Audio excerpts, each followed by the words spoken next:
Good morning, boys and girls, and happy Wednesday. I'm so glad that I could have a few moments with you today. This is a video that I'm putting together to kick off our third grade battle. You have probably already have seen the third grade battle books in your classroom or given them to your teachers with the tubs. And your teachers probably even already talked to you about the third grade battle, but I wanted to come on myself and just talk to you a few minutes about the third grade battle because I get quite excited about these battles every year. So if you remember in second grade, if you were here, you probably did the fairy tale battle, and the fairy tale battle was where you competed against classrooms and how many different fairy tales that you knew. And now we're going to be doing it where you are battling against a list of different chapter books. And that list of books is about 12 books, and they're all chapter books, and they're on third grade level, so they're books that you can handle reading. There might be a little bit slight difference in their reading level, but most of them are very good for third grade. So I hope that if you're interested in participating, this is an optional program, but if you're interested in participating, you need to let your teacher know, and then you need to start reading the books because there's 12 of them.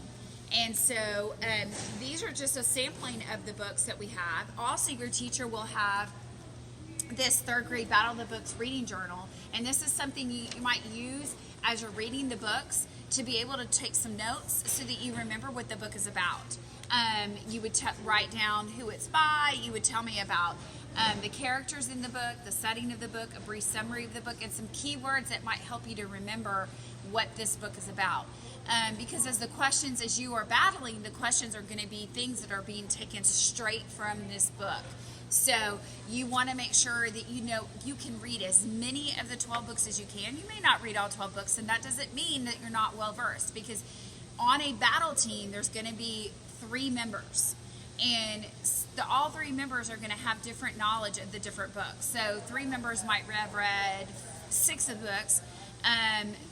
The other one might have read 5 of the books, and the other one might have read 10 of the books. And so you're all going to be versed in all of the books. So the more that you know, the better that you will be. So use this journal as a helper to keep you to remember what books you have read, and keep it here so that you can remember and study once we get closer to the battle. As I said, the battle will be at the end of May, at the beginning of June. I think it's actually the very last week of school, actually. So you still have tons of time to read these books. They're not very long, so it may take you maybe a week. If you're a good avid reader and you're reading every night, your 30 minutes, it's probably going to take you a week to read these books. So you definitely have a lot of time that you can still read as many of the books as you can. And many of you, like I said, you've had these books in your classroom, so it's something you probably already started. So use this journal. It's very important so you can keep up with what you're reading. So the other thing I want to remind you of is that on our website, on Miss Arce's website, I have a tab that's called Time to Battle, and it has a third grade battle one. And if you come here, then you will see all of the different trailers for the different books.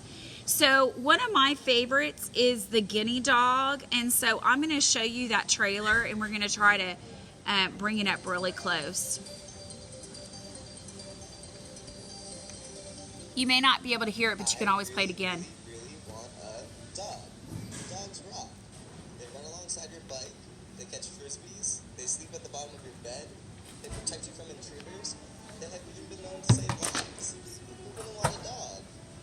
My dad. No dog groomers. Dogs are filthy and smell. They whine, they bark, they drool. They eat tons of food. They put their poodle everywhere. They get fleas, worms, and ticks. They are clingy and needy and chase everything, including their tails.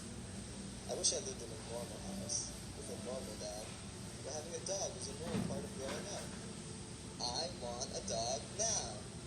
Then my mom comes up with what she thinks is the greatest idea ever. Ready for this? I'm going to escape that right there, and you can watch that in your classroom because I know that it's very difficult to hear. But all of those trailers are located there, and you can, if when you're going to the library to check out books, you can come to that Time to Battle webpage, and if you need help, you can ask me, and I'm happy to help you find out where it is. But you can go there and you can look at any of these trailers to make a decision on what book you want to read next. So here's the one that's called Guinea Dog. It's really, really cute. This person really, really wants a dog, but instead the mom decides that she should compromise, and she instead gets him a guinea pig. And so the whole family's in for a shock because this new pet doesn't really act like a guinea pig. She runs and she fetches, and she'll even eat his homework. So if the dad thinks dogs are trouble, then wait until he meets Fido, which is the guinea pig. So this looks like a really fun story. It's always been very popular. This one's called Edgar Allan's Official Crime Investigation Notebook. And this is about, it says, first Slurpee the goldfish gets fish snapped, then the others things begin to disappear from Miss Herschel's classroom. Odder still, the culprit leaves poetry behind, and Edgar intends to find out who the criminal is that's responsible with the help of his notebook. So however, he's going to have to beat his rivals, he's going to have to form careful alliances, which means some friends, and he's going to have to make sense of new surprising discoveries if he's going to be able to do it. So this is a really good sort of a little bit of a mystery book that you can kind of figure out. It's like the whodunit. So here's another example of a book. This is called Captain Nobody. It says, when Newt Newman's football star brother Chris is knocked into a coma during the biggest game of the season, Newt's two best friends keep Newt's mind off of the accident by helping him create the ultimate Halloween costume, Captain Nobody. Newt feels strong and confident in his new getup, so he keeps wearing it after Halloween is over. So Newt assumes the role of a hero in a string of exploits that include folly of a robbery and saving a plane load of passengers. But will Captain Nobody be able to save one person he cares most about? And the only way you're going to find out is reading this awesome book called Captain Nobody. And another example of a book is Benjamin Frankenstein Lives. And so this is a fantasy book. And it talks about some different characters, Victor Goodwin and Benjamin Franklin. And the two of them together have to solve a mystery that is centuries in the making. Why has Franklin been awakened from his suspended animation? And what happened to the secret society that sent him on his journal through time?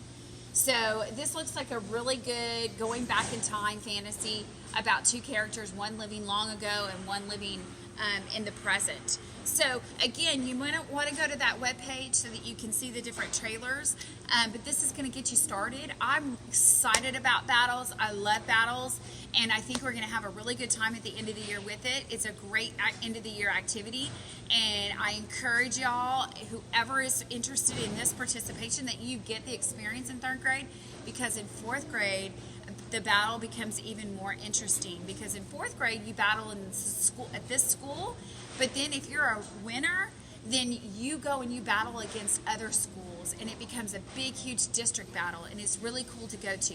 So if you have the interest, the 3rd grade is the right time to get that practice. Okay, time to battle, and happy battling and happy reading.